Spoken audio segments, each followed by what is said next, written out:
ICE versus Minnesota and fraud. I was talking to my mom yesterday, and I went and I spoke to her, and I said, have you seen what's going on in Minnesota? And she said, oh my goodness, Mark. Yes, I've seen what's going on in Minnesota. And I said, hold on, stop.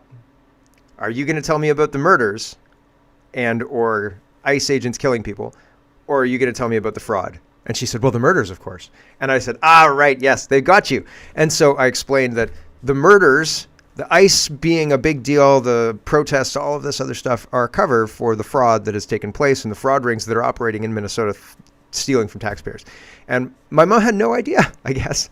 So I told her about that. And I thought it was interesting because it's worked very well. The rebranding of what's actually going on in Minnesota in order to paper over the fraud has been to blame the Trump administration and brand ICE as some kind of Trump Red Guard or Gestapo or something like that. And I find that really, really interesting.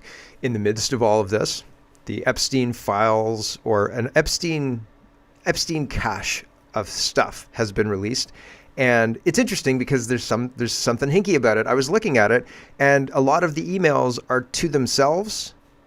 And I thought that was weird. And it wasn't like, some of the emails are to other people, but it's not the people who they're talking about. So like I could email a friend of mine and say, hey, is Elon going to be there at the meeting that we're going to together on that special island at that wild and crazy party? And like, that's not evidence of anything. That's hearsay.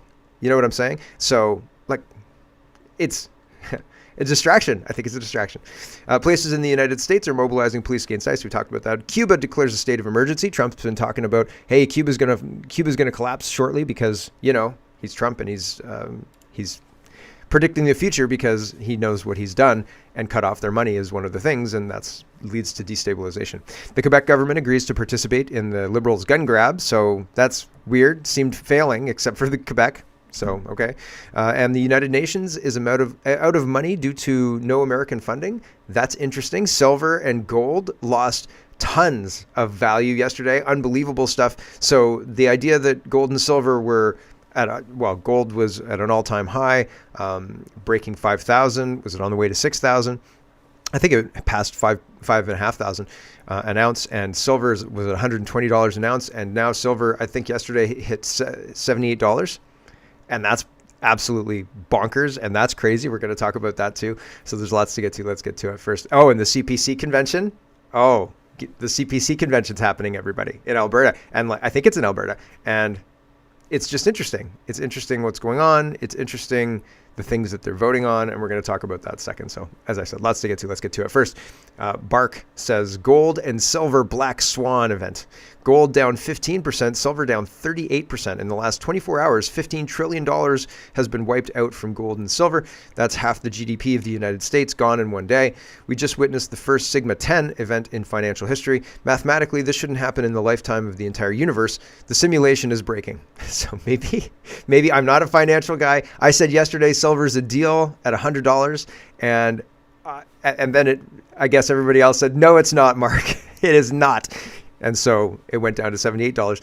But I wonder if they're going to deliver any orders based on that lower number. Are they going to deliver any metal silver? And people were saying yesterday the retail price of silver was well above the $78 level. They were trying to buy from banks. They were trying to buy from their usual websites. And people were having to enter virtual queues to buy silver. All sorts of crazy stuff. And so my speculation is they're trying to tamp the price down by using all the tools possible. And yesterday was the last Friday of the month, and so things are supposed to reconcile, and there's supposed to be a big deal about that. And so buckle up, in for wild and crazy times. Is there a Sigma 20? If there's a Sigma 20, I think maybe we'll see it. Who knows? So this is a big deal, and people are talking about that. Whale Guru says today is not just gold and silver crash. This is the bigger than 2008. Gold down 20%, silver down 30% in a single day. A $40 trillion combined market just violently repriced. This does not happen in safe havens. This does not happen in orderly markets. This only happens when the system breaks internally. Gold and silver became the ultimate safe leveraged trade. Institutions, large funds, commodity desks, sovereigns, long-only allocators who believed these markets cannot crash. So leverage piled in, quietly, aggressively, everywhere. And today, leverage snapped. Longs liquidated, margin calls cascaded, forced selling into thin liquidity. Exactly how Bitcoin crashes, except this time it's core collateral of the global system. When something never crashes, it becomes the most fragile asset of all. This is a systemic leverage unwind. Trillions wiped out on paper today. The real damage comes next. You'll see it in balance sheets, collateral shortages, frozen credit, forced asset sales, first gold and silver, then stocks, then real estate. That's how these cascades always spread. Today wasn't the crash everyone will remember. It was the crack that started the collapse. And once confidence breaks at the core, everything else follows. And again, and I feel I'm sometimes too honest with you, but it's one of those things where, like, you can have food, you should have a greenhouse if you can have a greenhouse, but like as far as preparing for something like this, I don't know how to effectively prepare for something like this. You know what I'm saying? And so it's difficult because the risks are so variable and the response is so variable that who could know if something terrible breaks in the financial system, how is it going to play out? Bosnia, right? Or something else. And so history tells us it'll be violent and not very pretty. But again, preparing for a long period of instability is difficult. And then, or it could turn out like 2008, where bailouts happen and, they enter us into a digital currency and say, don't worry, everything will be fine if everybody just uses the digital currency. And so then they trap us. So who knows? I don't know. But it seems like there's big movements. And, well, I hope we're able to find a path through it, as I usually am, because chocolate cereal is depending on it. Theo says, waiting on the Messiah who will lead Canada out of communism. So I don't want to misrepresent or lead you to believe that there's nobody at the CPC convention. The people who are there seem to be excited. There's lots and lots of influencers, way more influencers than I thought. And is that maybe exactly what you expect? But Mark Nixon says the room is electric. Pierre Poilievre is about to deliver the biggest speech of his life. Do you think? I mean, like, when's the election? Because it's all the polls I've seen put the CPC in a distant second, and well, the polls are rigged as the election is rigged, and so I don't see how Mark Carney could get a majority after selling Canada out and not getting a deal in the United States and not really doing anything for a year. But everybody's saying if we go to an election, Mark Carney's going to get a majority, and okay, but he didn't earn a majority. This is a rigged election in a stacked deck. Anyway, the room's electric. This is the biggest speech of his life. Here's the conservative convention. So here you go.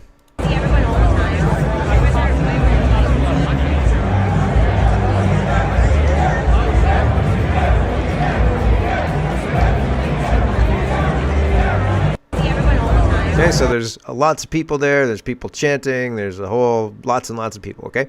But when they're singing "O Canada," it looks like there's nobody there. And so I don't know when they were singing "O Canada," if this was before the whole thing got started or what.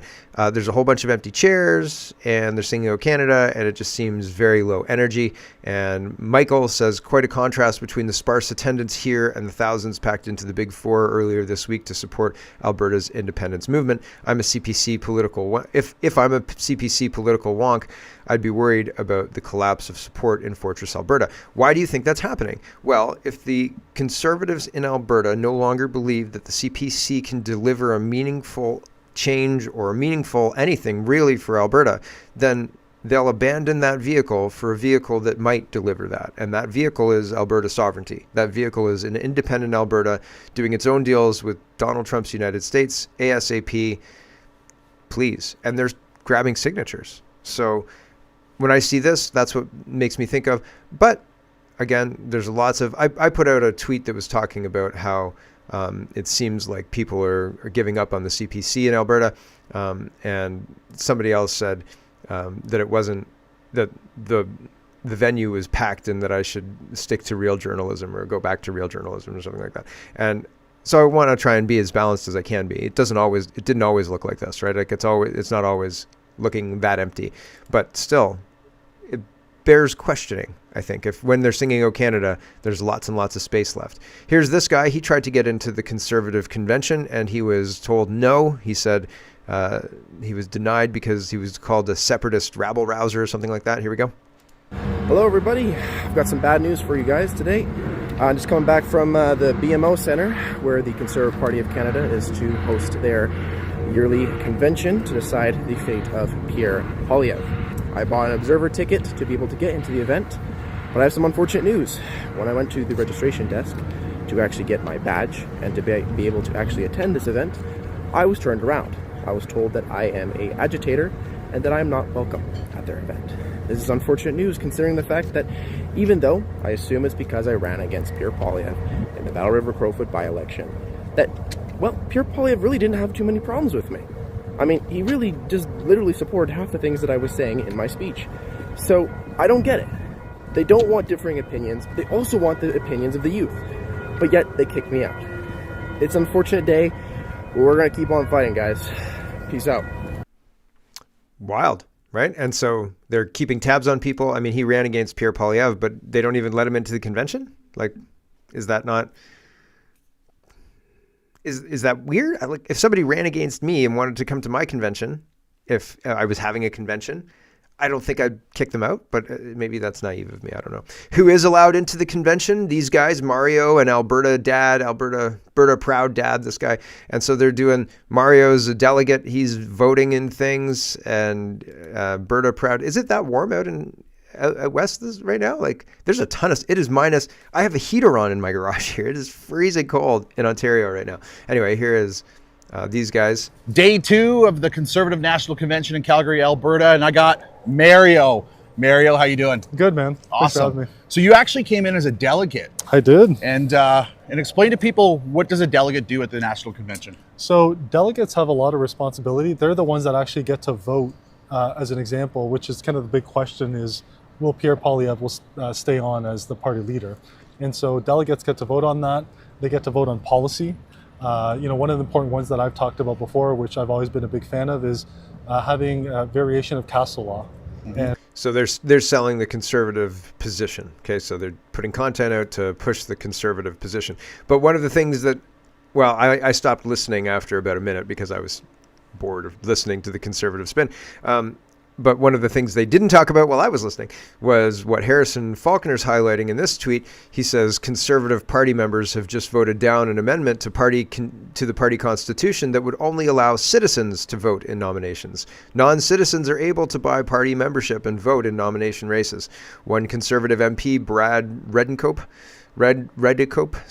spoke in favor of the motion, and at least one Conservative MP, Tim Uppal, was seen voting against the motion. Harrison Faulkner says, I've also been informed that caucus members were told not to speak in favor or against amendments. If there isn't caucus unity, this is getting a lot of attention at the convention right now. So that's interesting. And here is David. He says, I denounce the Conservative Party of Canada as a failed institution.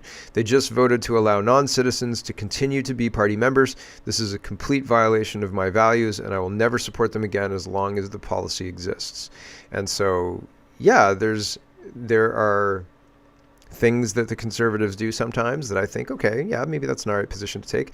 And then they support the Liberal budget by hiding Andrew Scheer behind some curtains. And I think to myself, what's your game, Conservative Party of Canada? And other people see it too. So it's not just me. So that's interesting, right? Notable. Mocha says Conservative Deputy Leader Tim Uppal, who voted at the convention today to continue allowing non-citizens to vote in party nomination races, is the same MP who traveled to Punjab in 2011 to help lay the groundwork for bringing hundreds of thousands of Punjabi immigrants to Canada under the banner of international students.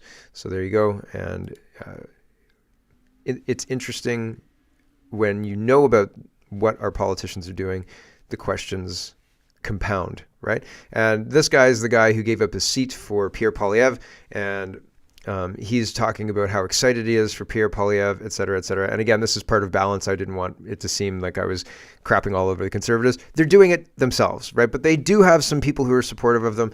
I can't imagine not having some pointed questions before I full-throatedly support anything like that, like anything like the Conservative Party, and they wouldn't be able to answer the questions. Like, what is a woman? I don't know. Damien says, on the ground in Calgary for 2026 Conservative Convention, the energy here is incredible. Poilievre has the vision and drive to get our country back on track, and I'm proud to stand with him. Yeah, no. There was a time when I thought, maybe. And it is clear that they are working together with the Uniparty to continue the charade of democracy. And I don't think that Canada is a country that is directed by its citizens. I don't think that the government works for its citizens. I think they work for globalist masters who make sure they win elections, and they like winning elections, and they just keep going around in that circle, and we keep getting led around by the nose. And they own the media. They own most of the radio stations. They own a whole bunch of assets that allow them to continue the facade of popularity that they have. But I don't think that their policies are really popular. And I don't think that the policies are proving to be sound policies anyway. So here's Danielle Smith, and she's talking about Alberta in a united Canada again. And this is part of the clip that I didn't show you yesterday because yesterday it was on Instagram. So this is her addressing the, there was a group of people meeting.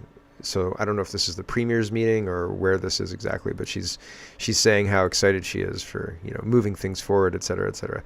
And again, she had a whole list and a deadline of last November, wasn't it? Or even Labor Day, and saying like, you have to have these things done. We have to have the pipeline ban repealed, C-69 repealed. We have to have these, we have to be able to develop our natural resources, get things to Tidewater. And now we're in a situation where there's a whole lot of talk and no action. And it seems like we're being distracted and dicked around. I've always been clear that me and our United Conservative Caucus are supportive of a strong and sovereign Alberta within a united Canada. That is one of the bills that we passed when I first came in. But I think we also have to be realistic that 10 years under Justin Trudeau's government, our province was relentlessly attacked. Our economy was relentlessly attacked, not only for our economy, but our provincial rights and also our personal freedoms and our way of life. And so when you look at the polls, they suggest as many as 30% of Albertans have lost hope. That's about 1 million people. And I'm not going to demonize or marginalize a million of my fellow citizens when they've got legitimate grievances. What we need to do is we need to give Albertans hope. We need to show them, not just tell them, not just words, but with actions that Canada can work. And that's what I've been doing. That's why I signed an agreement with the Prime Minister in November so that we could work in common cause on correcting some of the mistakes, I would say, of the Trudeau government. And it's why we participate in these kinds of First Ministers conferences so that we can find the things that we agree on and work together for that, for the betterment of the country. And I think this is a very powerful table that has been able to do that for the last 3 years that I've been on it. And I'm honored and delighted to be here. A powerful table that is able to do that. I don't see it there in any kind of results at all, right? And so I question the validity, right? So Melissa says she's responding to the news reporting. Canada says pro-Khalistani Sikhs have a right to freedom of expression. And she says, so Canada calls it freedom when Khalistani separatists inside Canada want an independent state, but they call it treason when Canadians want an independent state of Alberta. Time for freedom. So I think that, again, the contrast between having elected MPs who are separatists and that the party is a separatist party in Quebec is weird when that's completely accepted and normalized in Canada. But Alberta trying to do the same thing, but being more effective and actually getting their shit together to actually leave the country and not use it as a bargaining chip to gain more equalization payments, whatever it is. They don't use it as a bargaining chip. They just want to leave. They're like, listen, we've got our differences and we're out. And Canada's saying, oh yeah, that's treasonous. And I think it's just because they're successful. So where have we seen that pattern before? Globe Politics says departing envoy to U.S. says it's unclear whether the USMCA review will conclude in 2026. So it's going to be up in the air. Questions will abound. I wonder how that's going to go, right? When you have uncertainty, what happens is General Motors moves 1,200 jobs to the United States because they can build a power factory and a brake factory on site in 3 weeks and have all the approvals and everything done. So why wouldn't they do that? If you were a business owner, what would you do? I think that it makes perfect sense. So, and Trump is incentivizing it. Here's the money. Here's the self-control. Here's the lower taxes. What else do you need? And not much, it turns out. So the official record says Trump went after Bombardier. Taxpayers should have first. Canadian taxpayers put more than $4 billion into Bombardier and got almost nothing back. That's not rhetoric, that's the record. Since the 1960s, Bombardier has received over $4 billion in public support from the federal government and Quebec combined. This came through a mix of so-called repayable contributions, direct loans, equity injections, loan guarantees, and outright grants. A large share of this money was never recovered. The most infamous example is the C-Series aircraft program. In 2015, Quebec injected $1 billion to keep the program alive after massive cost overruns. Ottawa followed with $372.5 million in federal support. These funds were sold to the public as investments. They were not. Bombardier later handed control of the C-Series to Airbus for $1. Quebec's billion-dollar stake was effectively written down. Taxpayers absorbed the loss. Canada lost control of a world-class aircraft program it helped finance. On the federal side, Bombardier received more than $1.1 billion in aerospace support over the years, much of it labeled repayable. Auditor General reports repeatedly showed that repayments fell far short of projections, were delayed for years, or quietly suspended while programs underperformed. Independent reviews estimate that less than half of these repayable contributions were ever paid back. In some programs, repayment rates were well under 30%. Hundreds of millions were never intended to be repaid at all because they were structured as non-repayable grants. So we're spending all this money and we get nothing in return. That's not a good investment for Canadian tax dollars. And nobody seems to care. The people who should care seem to not care. Here's some news, and I don't know if it's legit news. Other places are reporting this as well, so I'm not sure, but I don't have verification, but it seems like a lot of places are reporting this. So Inevitable West says the UN has issued a letter to its 193 member states warning that they face imminent financial collapse after Donald Trump cut U.S. funding. The globalists are panicking. So I hope so. That would be good. CTV News says Canada's auto industry has a chance to reset with EV market, expert says. So a paid-off expert is trying to spin this EV thing, and we already watched it implode, and we already watched Donald Trump say, you better not do that deal with China, the one that you just announced with the 49,000 EVs. You better not do that one. And so the news lying to people and saying, oh yeah, this is a really good deal, that's bad. That's pretty bad, right? And this is fraud. This I think maybe should go under ICE, but we'll do this, and then I've got to say goodbye to the stream. Elon Musk says they tried to hide their crimes. Luke says when Doge went to audit the African Development Foundation, its CFO locked them out. The move was heralded by Democrats and the media as heroic. Turns out when people resist audits, it's because they have something to hide.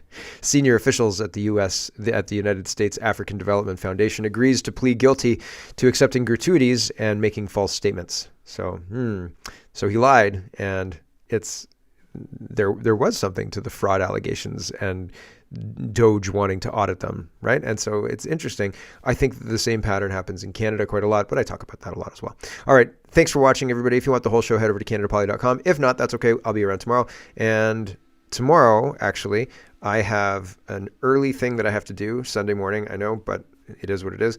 And so if I get a show in, it'll be probably after 11, and then we'll go right into a kitchen table talk, I think. So it should be fun. Should be super